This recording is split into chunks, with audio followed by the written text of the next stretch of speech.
Hi,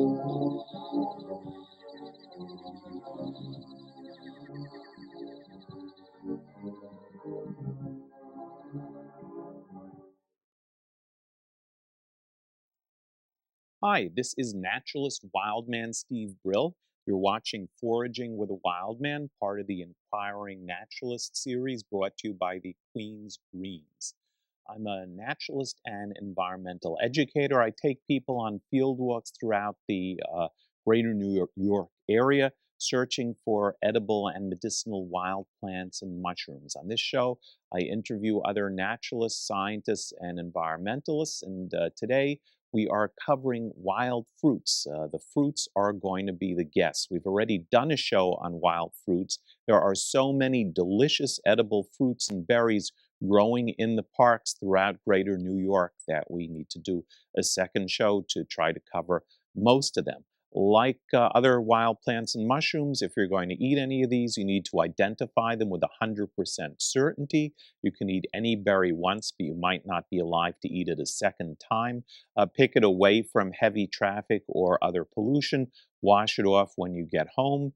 And of course, you pick things where they are abundant and only where they're abundant. And then they can just keep growing. With the fruits and berries, usually spit out enough seeds to help the plant renew itself, which is why it's producing the fruit in the first place. Let's take a look at some of our slides and see what we have here. First species we're going to look at is the autumn olive. This is a very delicious fruit. It grows on a bush. This is my drawing of the bush in a seashore habitat. And one of these bushes in this seashore habitat has a story to it, actually two stories. First of all, how I discovered this plant. And let's take a look at our next slide where we can see the flowers of the plant. Couple of drawing and a painting I did of the flowers. It's in the honeysuckle family, and it has a flower that looks a little like a honeysuckle, very fragrant and sweet. The leaves are long, sort of leathery. They're speckled, especially underneath where they're sort of whitish. So you can even see the bush from the road, off the side of the road, because it looks silvery actually more than whitish underneath. Let's take a look at one or two more slides, and then I'll tell you some of the stories about the plant and the food and medicinal uses. Here's my photograph. Lots and lots of flowers, sort of tubular with four flaring partial petals coming out there. And you can see the tops of the leaves, which are dark green. Let's take a look at the next slide. There is, I think we went back to no, there's the bush with the berries from a distance. These berries are ripe very late in the season, so the leaves are already gone, and that's the same bush you saw at the beginning with clusters of berries. Let's take a look at the next one. And here you see the bush in person in the slide, and you can see some of the silvery color on the leaves I was mentioning before. Next slide. We're getting a little closer here with the fruit, and let's take a look at another one. Okay, there is my painting and drawing of the red fruits, and the fruits are speckled too. Now, the first time I tried this, someone showed it to me early in my foraging career. I've been doing this stuff since 1982, professionally leading tours, and it was absolutely terrible. There are a number of fruits and other wild plants that are listed in books as edible, but when you try them, they may not kill you, but they taste so bad you'll wish you were dead. And this seemed like one of them, so I sort of forgot about it. And then a couple of years later, also very early in my career, a neighborhood organization asked me to do a tour in November in Fort Tilden Park. That's a World War II Army base east of Rhus Park in Rockaway. And at that time, I really didn't know that many late fall plants. I figured we wouldn't be finding very much out there, but they were going to pay me, and that was great. I'd at least show them some of the things that were around, even if they were out of season. And we started hiking there, very sandy, with these old World War II concrete military bunkers in case the Nazis bombed us, interspersed with sand and plants and bushes. And a minute or two after we entered, there was a whole row of autumn olives, almost as far as the eye can see, and there were big, juicy, red, luscious-looking berries, a lot better than what I had tasted years before. So I told people what this was, not to expect too much, but they are edible, and we tasted them, and they were delicious. What I was learning then is that under different conditions, plants can do well or they can do poorly. Probably the ones I tasted earlier weren't quite ripe. In November, that's really the time to get this fruit. And people spent half the tour just devouring these berries, which taste like a combination of raspberries, pomegranates, and currants, and arguing about which bush had the best tasting berries because every bush has its own flavor. What you do with the berries, you eat them. You can also cook them. They're wonderful flavored. They have seeds in them, so you put them into a food mill after you've cooked them. That's like a bowl with a strainer on the bottom and a crank, and you turn the crank and it pushes the food through the strainer, and the seeds don't go through the strainer. That's what you do with any kind of fruit that contains seeds. When you cook the fruit, and you can eat it raw also, when you cook the fruit, you add thickener, something like agar if you want to make a jam, or tapioca, arrowroot, or kudzu if you want to make a sauce or a pie filling, or even flour for a pie filling. And then you have the thickener, and you add a sweetener. I use something called liquid stevia, which is an herbal sweetener, instead of the more common sugar, which is not really healthy for you. Lots of empty calories and low fiber. Other problems associated with a high sugar diet, which I therefore avoid. And any kind of fruit recipe you make with these berries.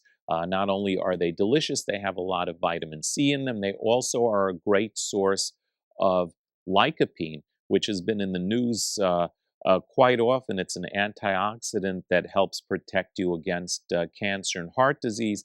There's a lot of it in tomatoes, and there's about 14 times as much lycopene pound per pound in autumn olives than tomatoes.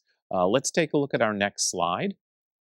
Here's another view of the autumn olive. This is a close-up photo of the berries, and you can see some of the speckles.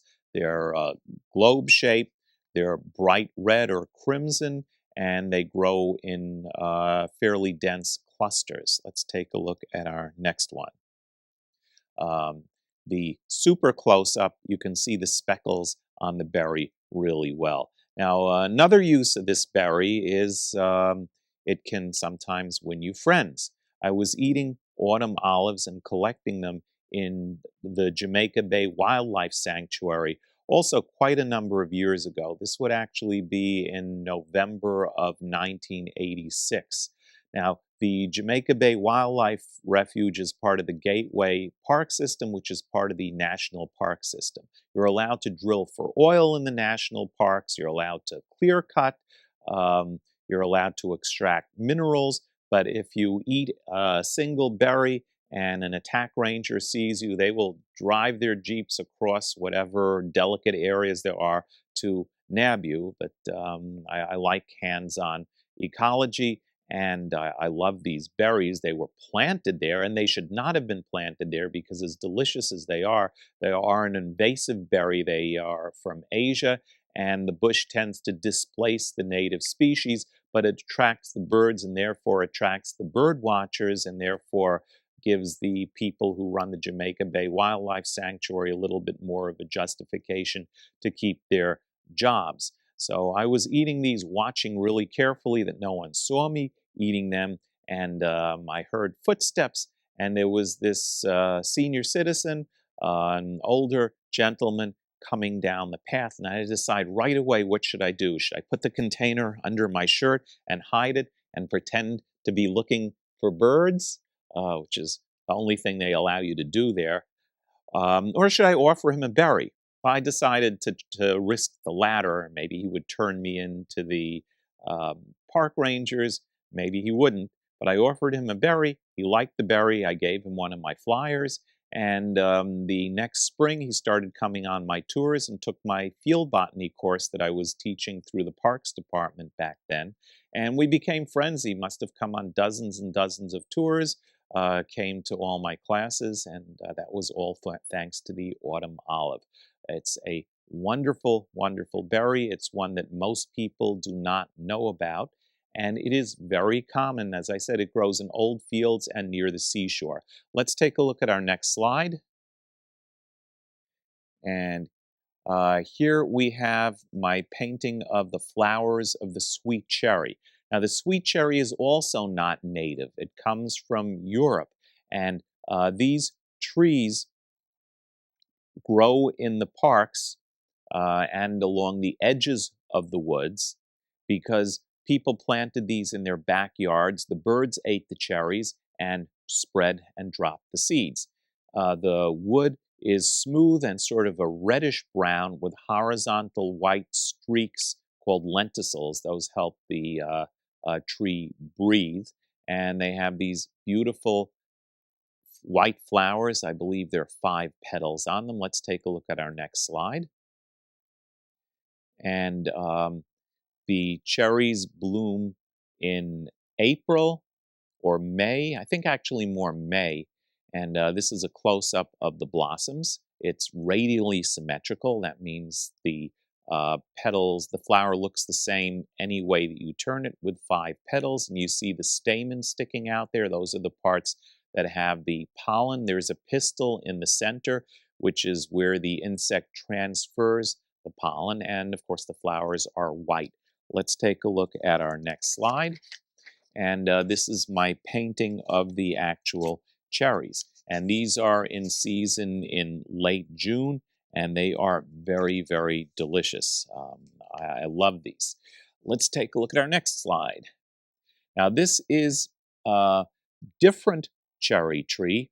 The flowers are smaller and they're clustered along a long axis. This is the black cherry. This is a Native American species. These bloom in April. And let's see what our next slide is. And here is a photo of the flowers.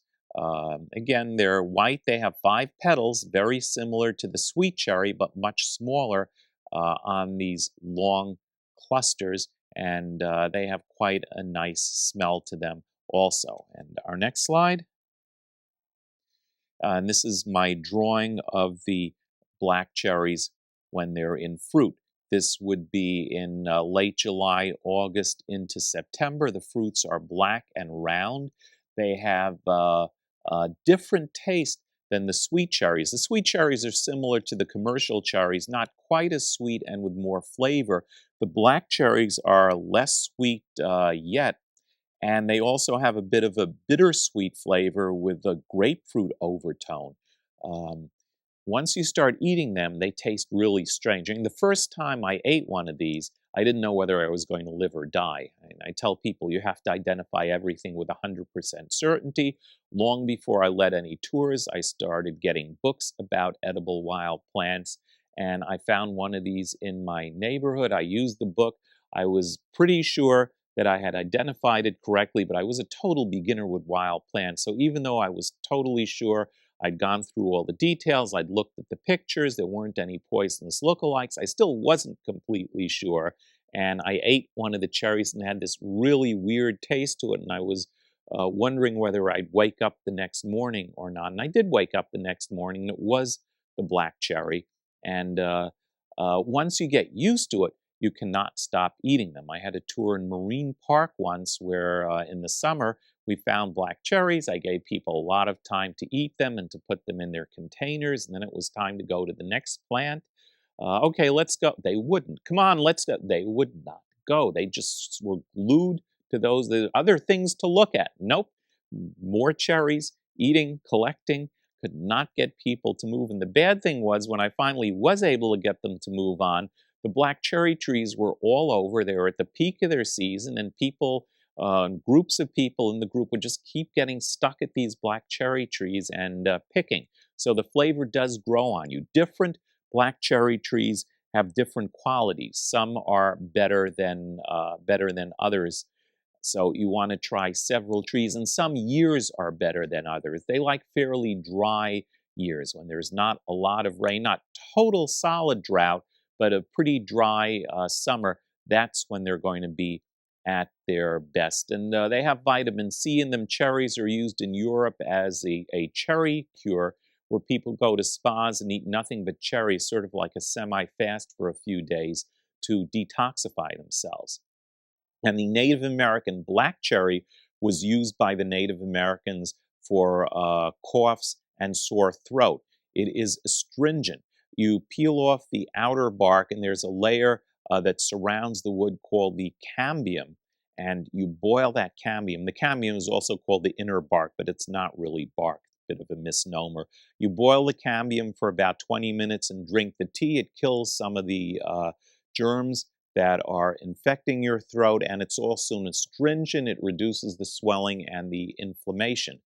This was again used by Native Americans, and the American colonists took it up as well, so that when patent medicines first started coming out and people wanted to sell things in bottles, where previously people would just go out and collect their medicines in the wild, if they did not put cherry flavor in the cough medicine, people wouldn't buy it because they figured it wouldn't work, couldn't have anything useful in it. Everyone knows cherry is the sovereign remedy for coughs, and to this day, they still put cherry flavor in cough medicines, although that might be to cover up some of the bitterness. This is a very, very prolific tree.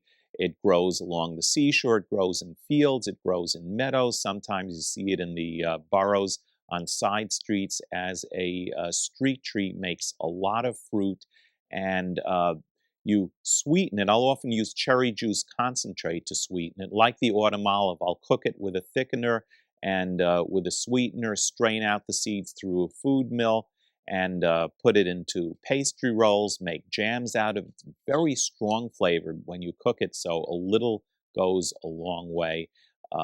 It's again high in vitamin C. It's a detoxifier. There are certainly nutrients and defenses against diseases that just have not been discovered. It doesn't pay really to do that much research on plants because you can't patent them. Better to invent something, but it's a very, very healthful species. Okay, let's take a look at our next slide. Now, this one is a mystery to me, if it's the slide that I think it is. Yeah, this is a cherry tree that I found in the summer of 2003 in Huntington State Park in Connecticut. It is not in any of the field guides, and it's not in the huge 3-volume Britton and Brown Illustrated Flora of North America, which is the technical manual that I use. Possibly this is a cultivated cherry that's spread into the wild from someone's garden that's from a different part of the world. Definitely a cherry. The leaves are alternate. That means the leaves are in ones. You can see they're not in twos or threes there. That's true of all cherries. And this is on the cherries are on a long stalk like the black cherry, but they are red and one seed inside the cherry. These were very, very good, but no idea what species they are. I've been leading field walks since 1982, and I only found this species after 21 years of foraging. Quite delicious. There's always new things to discover when you go out into nature. Let's take a look at our next species. What we have here is a blueberry bush, and the flowers here are look like little bells, again with 5 flaring tips. And you find these in the springtime, and then in the summer you find the blueberries, which we have on our next slide. And the 5 flaring tips, let's take a look at our next slide. On the flowers become 5 flaring tips, which is called a crown on the berry. If the berry is totally closed, you might have something poisonous. People ask me about the difference between blueberries and huckleberries. When you eat the blueberries, you don't detect the seeds inside. The seeds are so small you can't feel them. When you eat huckleberries, which are very similar to blueberries, they feel crunchy, so they're actually the seeds are detectable. and the flavor is a little bit different. They are both excellent. You find these in boggy areas, acidic soil. Not too many in Queens, a lot of them in Staten Island and New Jersey and upstate. And this would be in July and August, and they are also delicious. A really good year, you can collect a lot. And they also sell blueberries in the store, but just barely. In the 1920s, there was a lady in New Jersey who was putting advertisements in newspapers asking people to send her cuttings of the best wild blueberry bushes from which they collected. Local people in an area called the Pine Barrens, lots of pine trees, sandy soil, too barren for farming, not worth doing anything commercially there. That's why it's called the Barrens. People would go out in the summer on their own and collect blueberries, but you couldn't buy them. You either lived where they grew and collected them, or you never tasted them. And she was going to start growing them commercially and selling them in New York, and people thought she was totally insane. The Pine Barrens, by definition, is not a place you can do any kind of agriculture, and who would ever buy the blueberries? So the blueberries were actually successful. The blueberries turned out to be one of the most recent crops introduced that people commonly eat and think were around forever. And of course, blueberries are great in pies and shakes and puddings. Same thing with huckleberries. The wild ones are smaller and have more flavor than the commercial ones. Okay, let's take a look at our next slide, see what our next species is here. We have the hawthorn. Haw means hedge and thorn means thorn. You can see the large thorn that looks like a needle. So even in the winter, you can recognize this tree. There's nothing with this kind of thorn. This is a bush or a small tree. There is a honey locust that has thorns, but they're in groups. Each thorn here is by itself. Okay, let's take a look at our next slide. These are the flowers of the hawthorn. This is a painting that I did. Looks a lot like the cherry with 5 white petals, but it has those very large thorns. And the flowers have a sort of strange smell to them, a little bit rank. A lot of flowers are there to attract bees and butterflies to spread the pollen. The hawthorn uses a smell that's a little bit rank, a little bit rotten smelling to attract insects. It attracts flies instead of bees. So to humans, it smells a little bit off. And in past centuries, people thought that the smell of the hawthorn was the smell of death. And if you brought these flowers into your house, someone would certainly die. So you were not allowed to bring these into the house. On the other hand, the flowers are very important for the May Day festival. Now, before the reform of the calendar, the hawthorns bloomed around the 1st of May. Nowadays, they bloom in April. But before the calendar was changed, they bloomed at the 1st of May, and May was much earlier. May was basically where April is today, and the hawthorn was basically in England and in much of Europe was one of the first conspicuous flowering bushes, and it symbolized the return of spring. So in pagan days, this was part of the ceremony of the changes of the season, the religious and spiritual ceremonies. And that was what people danced around for the May Day festival, the hawthorn. Okay, let's take a look at our next slide. And here is my photo of the hawthorn in bloom. And take a look at the leaves. First time you see a good shot of the leaf. The leaf is sort of oval. It is quite raggedy and has little teeth or serrations on the side. And the leaves of the hawthorn are very, very variable.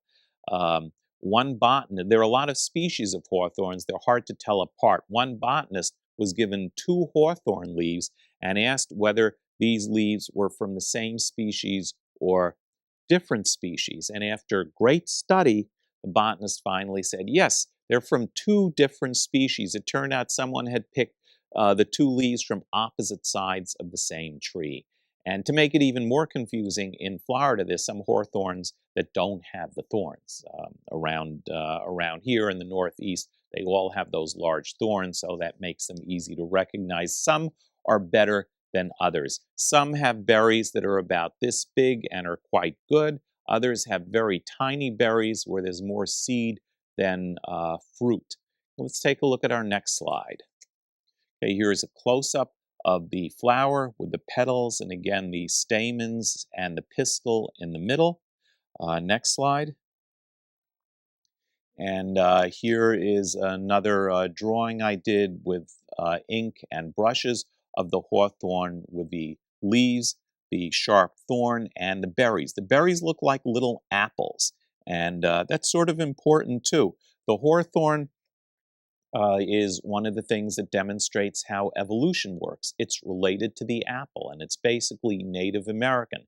The apples are native to Europe, and when people brought apples from America to Europe, the insects that ate the hawthorns became a little confused, but some of them made the jump to going after the apple. The thing is, the insects have to, I think they're a kind of fly. The fly has to lay its egg on the flower, and then the eggs hatch when the fruit ripens, and the larvae will burrow into the fruit, and that will be their food. The apple and the hawthorn do not bloom at the same time. So those flies that started living on the apple tree couldn't reproduce with the flies that lived on the hawthorn tree because their life cycles would be out of sync with the fruit. So even though the trees might grow side by side, one species of insect is now separated into two. And there's, in the 300 years that since this has happened, there is significant genetic change between the two insects. And eventually, the change will accumulate over the millennia so that if you put the two insects together, they will no longer be able to mate with each other, and then you have two different species. And Darwin, when he talked about how evolution occurred, usually thought of the species being separated by a geological barrier such as a mountain range, but in this case, they're just separated by different timing of their food supply, and if there are not two different species in another 50,000 years, I'll retract the statement. Just let me know. Okay, let's take a look at our next slide. And here is my watercolor painting of the hawthorns in flower. Again, you can see the fruits hang in clusters like apples. In apples, the seeds are spread in a circle in groups of 5. That's not true in the hawthorn. There are several seeds in the center of the berry. So that's another way you can tell the two apart. Okay, let's take a look at our next one. And here are some photos of the hawthorn berry. And you can see the crown. That's where the petals of the flower had fallen off at the tip of the berry. And let's take a look at, well, I think this is the last slide of the hawthorn. I'm going to tell you a little story about the hawthorn, and then we're going to take a short break. I was leading a tour in Prospect Park, and there was a young lady by the name of Madeline who was attending the tour. And I showed people the hawthorns, and everyone started eating the berries. They're quite delicious. It tastes a little like apples. Again, you eat it raw, or you cook it and strain out the seeds and use it similar to applesauce. Madeline was studying herbal medicine, and she knew that the hawthorn was supposed to be good for the heart. It strengthens the heart muscle. And they sell preparations of hawthorn in health and herb food stores. Wow, man, this is so great. I've read about the hawthorns for years. I'm so happy we're finding them. They're wonderful. The next day, Madeline, who lives in Manhattan, went for a walk in Central Park, and she saw a hawthorn tree full of berries near the Alice in Wonderland statue in Central Park, and started eating them. And she looked so happy that soon other people who saw her started eating them too. all except for one man who was standing off in the corner, not eating any of them. And Madeline said, "Why don't you have one of these?" "No, I think I'll pass." "Yeah, but eat one, they're really good." "No, I really don't want one." "But why don't you want to try one?" "Well, I'll tell you. When you people first started picking these berries, I opened one up and there was a worm in it." And someone else said, "Oh, look, there's a worm in mine." And someone said, "There's a worm in mine." And someone else said, "They all have worms in them." Fortunately for Madeline, she's not a vegetarian. The moral of that story, one, look before you eat, and two, never accept a hawthorn berry from Madeline. They're actually not worms, they are larvae, but you all probably know the song, "The worms crawl in, the worms crawl out, they eat your guts and they spit them out. The worms crawl in, the worms crawl out, they turn you into sauerkraut."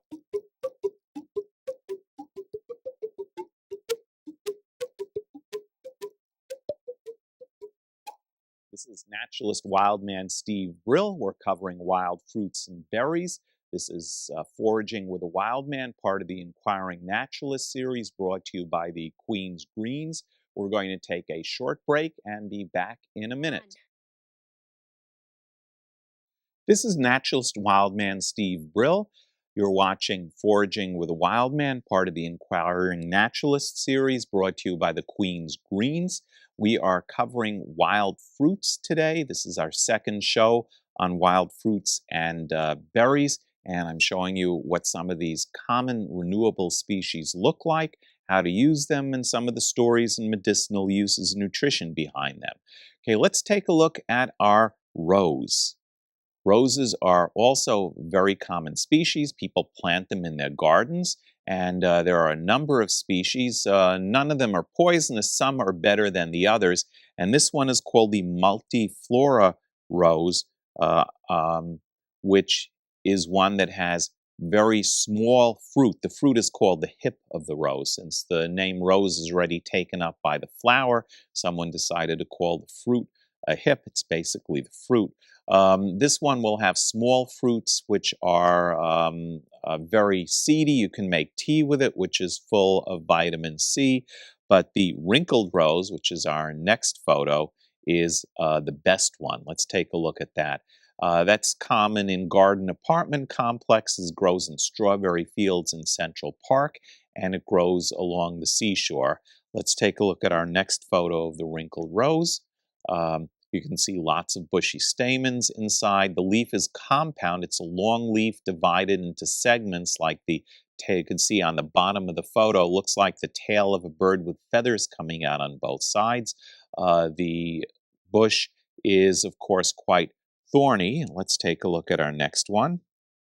That's a close-up of the wrinkled rose, and I can almost smell it. I took this when I was on vacation in Montauk. It does love the seashore, and sometimes, next slide, it is white, uh, which means there's a different gene in there, but it's still a rose. And let's look at the next slide, and there's the seashore habitat where the roses grow. And our next slide, we've got the hip or fruit of the rose, which you cut open, scoop out the seeds, which are bitter, and then eat the fruit the way it is, or cook it. It's pulpy like apples, like applesauce when you cook it, a really good source of vitamin C, and you use it in the same kind of recipes from cookies to ice cream that you would put applesauce in. And that's the rose by any other name. Let's take a look at our next species.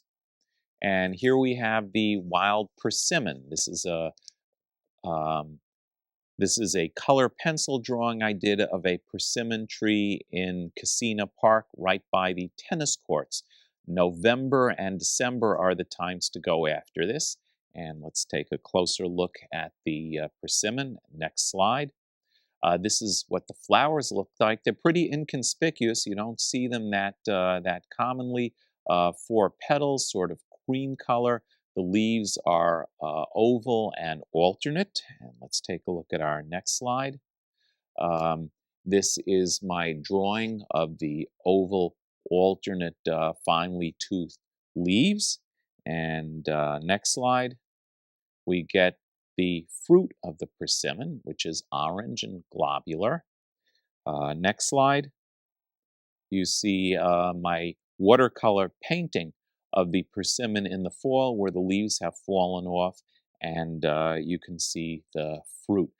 Interesting thing about the persimmon is when it looks really nice, it's terrible, and when it looks beat up and rotten, that's the time you eat it. If you eat an unripe one, it has an astringent effect like taking a mouthful of talcum powder, really, really awful. And the only cure is to quickly find a ripe persimmon and eat that. Now, there is a story about the persimmons that goes back to the Native Americans, and it has to do with how the turtle got its markings on its shell. Turns out a turtle and an opossum were walking through the woods one day, and they got hungry, and they found a persimmon tree, and the opossum climbed up the persimmon tree and started eating the persimmons. The turtle said, "Hey, buddy, I can't climb trees. Why don't you throw some down to me?" And the opossum threw down some persimmons, and they were both having a delicious meal. Persimmons are very sweet. This is a different species from the Asian persimmons, which are bigger and comparatively insipid. And then along came a wolf. Wolf couldn't go after the opossum up the tree, but did go after the turtle, which retracted into its shell where it was safe. But the wolf was hungry and decided to just wait. Sooner or later, the turtle would have to come out. And the turtle started getting hungry again. So the opossum would throw a persimmon right in front of the shell. The turtle would snatch the persimmon, retreat back into its shell with more reserves of energy. The wolf did not like that, so when the opossum threw down a persimmon to feed his buddy, the wolf would eat the persimmon. And things were getting really desperate. The turtle was going to have to come out of his shell at some point, um, and the opossum finally got an idea. He started throwing down persimmons faster and faster, and the wolf, being a wolf, wolfed up the persimmons, and then the opossum found this gigantic mutated persimmon that was as large as the Asian persimmons and threw that down. And before the wolf could stop himself, he wolfed that down. It was so big he choked on it and died. And that way the turtle got rescued. The turtle was very shaken, but his buddy also came to the rescue and said, "Here, don't feel so bad. I'll give you a souvenir." And he chewed off the ears of the wolf and gave the ears to the turtle to use as spoons. So we had a little memento of his harrowing experience. Well, they went into a village, and the people were very nice, and they served them some soup. And the turtle took out his wolf ear spoons and started eating the soup. And the people saw that, and they got really frightened. This couldn't be a turtle. Turtles don't slay wolves. This is some kind of a demon disguised as a turtle. Let's get out of here. And the turtle had no idea why suddenly the town was abandoned. And they went to another village, and the same thing happened. People just kept running away from this demonic turtle that slays wolves. And finally, the story spread so far that other wolves heard about it, and they said, we can't let this happen. This is really bad for our reputation. No one's going to be afraid of us anymore. We've got to do something. And they tracked down the turtle, and they caught the turtle. And the turtle retreated into its shell. And then they decided we were going to kill the turtle. Let's figure out how to do it. And the turtle said, well, if you put me into your clay pot and try to cook me, I'll just roll around my hard shell and crack the pot. If you just hang me up to starve, I'm a turtle. I can live a long time I'm a reptile. I can live a long time on reserve food. But please, please don't throw me into the rapids in that raging river. And the wolves took the turtle and threw him into the river, and he did skitter across the rocks, and his shell got all these cracks in it. But being a turtle, he just then swam away in the river and got away. Eventually, his shell healed, but he still has the marks on his shell to this day, and that's how the turtle got the markings on its shell. So that's our persimmon story. Okay, let's take a look at our next slide, see what we have next. This is a close-up of a very ugly ripe persimmon, And these are delicious. When they're in this state, that's when you eat them. Again, you eat them raw. You strain out the seeds, cook them. They don't really need that much thickener. You can put them into pies. You can put them into pastry rolls, into ice cream, into cakes. They're wonderful. You add some lemon or lime juice to them. They're very sweet, and the sourness of the lemon and lime juice offsets the sweetness and gives you some really extra flavor. Nutmeg and cinnamon and ginger, the usual kinds of herbs used for fruit or mint, are good with persimmons too. And basically, those kinds of herbs are good for the other wild and commercial fruits. Okay, let's take a look at what we have next. Okay, these are the flowers of the common spice bush. These little yellow flowers, which are fragrant, they have a spicy flavor, smell to them, especially if you scratch and sniff the twig or squeeze the flowers. These come up in March, one of the first signs of spring. And let's take a look at our next image. And here are the young leaves. They are oval and they are toothless. They have no serrations on the side, and they're basically tear-shaped. If I have a tour with kids, I'll say the leaves are alternate, which means they are in ones. That means they're alone, and because they're alone, they're shaped like tears. Hold them up to my face so the kids will remember. And you take these leaves and you pour boiling water. Oh, not while it's in your hand. You pour boiling water over them and make a tea. And the tea is wonderful. It has a nice spicy flavor. And the Native Americans used it for fevers. One of my students had a wife who had bronchitis, and he gave her very strong teas with lots of spice bush leaves every couple of hours, and it broke the fever. The bronchitis, the doctors just told her go home and wait till the fever goes away. Now, whether it was coincidence that the fever went away, you'd have to do an experiment with a lot of bronchitis patients, some using spice bush tea and some using a placebo to see if this actually worked. And there's not much money in something you can't patent, so that's never been done. But in this case, it worked and it did break the fever. And the Indians also called this the fever bush. More often than not, when native people are using herbs medicinally, there is a use for them that works. Okay, let's take a look at our next image. Now here is the spice bush with the berries. You see my drawing on the left, pen and ink, and you see my watercolor pencil paintings. Watercolor pencils are like colored pencils. You draw with them, and then you go over them with a brush with water, and the pencil marks transform into watercolor. It's a halfway between doing a watercolor painting and a colored pencil painting. And there you see the red berries, which come out end of August, September, and October. That's when they're ripe. There's one somewhat hard black seed inside. Let's take a look at our next image. Okay, here you see ripe and unripe spiceberry. They start off green and then they turn red. And you use these as a seasoning like allspice, which means they're good for both main course dishes and for desserts. They freeze quite well. They're oily, so you don't dry them. The oils will still go rancid and they will spoil, but they freeze quite well. And then you chop them really finely with a knife or in a spice grinder or in a blender with other ingredients. You put this into drinks and smoothies. You put this into pies. I'm a vegan. I don't eat any animal products. I put these in mock meat dishes, all kinds of main courses, all kinds of desserts. You can even put them in a few of these in a blender with oil and vinegar.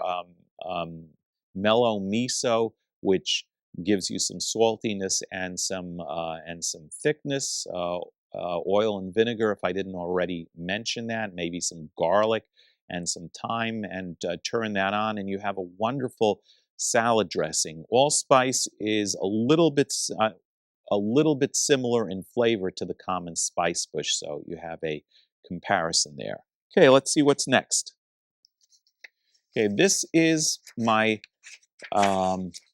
drawing of one of the sumacs. Now, sumacs are a group of large bushes or small trees. They all have what are called feather compound leaves, a long leaf uh, that is divided into segments like feathers coming out of the tail of a bird. So it looks like individual leaves on this drawing. Those are actually leaflets, and that whole branch is the leaf, which falls off as one unit in the fall. And in the center, you see the flower cluster. And these flowers are quite fragrant. They're sort of yellowish and cream colored. Let's take a look at our next slide. And this is a photo of the flower cluster. It's starting to go from yellow to more pale reddish. This is staghorn sumac. The branches are fuzzy like the antlers of a stag. And there's also a smooth sumac. Let's take a look at our next slide, which has smooth branches. And there you see the staghorn sumac branch with the fuzziness on it. Let's see what we have next. I think we have a smooth sumac. That's my pen and ink drawing of the smooth sumac with the flowers. The flowers here are a little bit more spread out. There's more space between them. They're not as compact as the staghorn sumac. Let's take a look at our next slide. And here's a photo of winged sumac with the flowers. Notice that on the leaf stalk, there is a bit of a membrane. It's not just a wooden branch. It looks like a little bit of a wing between the sets of leaflets. That's why this one is called winged sumac. Let's take a look at our next slide. And here are the flowers of winged sumac, quite abundant and sort of cream white colored. Okay, next slide. This is the fruit cluster of winged sumac, a very deep red, almost with a tinge of purplish, and these are ripe late in the fall, October and November. Let's take a look at our next slide. This is staghorn sumac. That's the one that has the more compact flowers and fruit.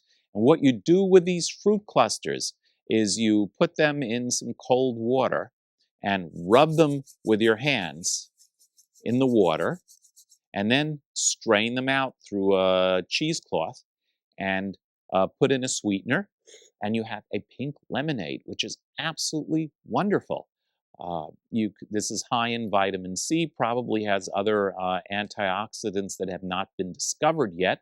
And what I discovered you can do with the sumac is you take the pink lemonade and put more sumac in it, rub it again, strain it out, put more sumac, repeat the process maybe one or two more times, and you get a sumac concentrate that's about the acidity of lemonade.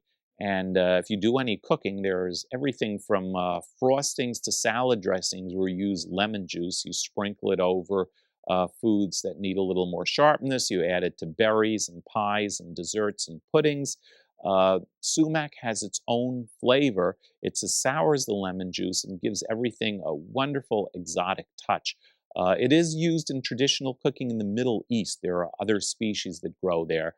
In America, people only know about poison sumac, which instead of having erect red berries, has drooping white berries, and that one is like poison ivy, except worse. You get a terrible rash from it. It is such a rare plant. I've only seen it twice in my life.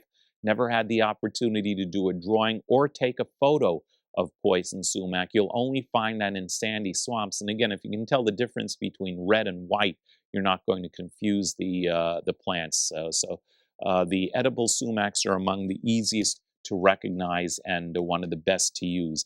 The different species start ripening in late summer, and the last one is still ripe well into November. Let's take a look at our next slide, see some of the other images of the sumacs. That is I believe that's the staghorn sumac, where you see it with the leaves, these long compound leaves. Let's take a look at our next one. Here is a smooth sumac bush. The smooth sumac, again, is the one that doesn't have the hairy branches. And you see the long compound leaves with the fruits sticking out all over. You just break off those fruits and take them home. It's not going to hurt the bush. Okay, next slide.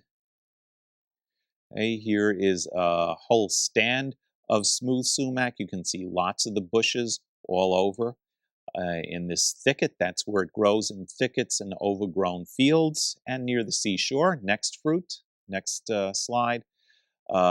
Here's the fruit cluster of the smooth sumac. And our next one. Now we have a different species. This is called the Japanese yew. These are the flowers which bloom in March and early April. It's an evergreen with short needles, and although it is edible, it's also quite dangerous. The needles contain a cardiac alkaloid, and if you eat them, your heart will stop. There is only one person in the world who can eat these with no harm incurred. That's my ex-girlfriend. She ran off with another guy on Valentine's Day 9 years ago, and she has no heart, so how could it harm her? Let's take a look at our next slide. And this is my watercolor painting of the Japanese yew with the berries. You can eat the berries, but you have to spit out the seeds. If you swallow the seeds, so this is not one for unsupervised beginners or little children to fool around with. However, it's very common. It's cultivated and grows in front of our houses. And this is why. First of all, it's an evergreen. It has needles all winter. And that's good because it can do photosynthesis anytime it's above freezing. It can use the solar energy from the sun and make its own food. But it's also a liability because when it snows, the snow can weigh down the branches. To compensate for that, it's flexible. It bends. And because it bends, people use the branches to make a weapon called the bow, which they used to shoot arrows. In the Middle Ages, Henry V wanted to invade France and unite France and England and then go into the Middle East and retake Jerusalem. And he had archers with these really tall longbows. You needed muscles like a weightlifter to pull back the string. And he passed a law that the only recreation you could do on Sunday was archery practice. Everything else was illegal. And he wound up with a lot of these archers. Invaded France. The French didn't like it. Their army came after him 3 to 5 times the size of the English army. But they were not as well organized as Henry V. And he maneuvered them into a narrow space, a battlefield between two woods where the noblemen who all wanted to be in the front and get the glory of the battle, they couldn't even lift their arms with their swords because they were going to cut each other's heads off. And they were totally disorganized. And Henry V put his archers on the flanks and the knights in the middle and had these longbows. And the arrows went right through the armor. It was the first time that armor was ineffective, long before guns were invented. This made armored knights obsolete. And if they missed the knight, they might hit the horse. And then you have the knight with 500 pounds of armor. Stand still for 1 minute! I'll kill you! Stop running around in circles! I'll cut off your head! Stop sticking out your tongue at me! Anyway, Henry V won the Battle of Agincourt, and this is part of the 100 Years' War. It took another 100 years, or 80 years, for Joan of Arc to kick the English out of France, and Henry ran out of money to feed his army and pay them. He had to go back to England and sort of left the garrison there. And then he got sick and died at the age of 32. And before he died, he said, oh, maybe I wasn't God's answer to take over Jerusalem after all. And that was the end of Henry V. But the yew became famous.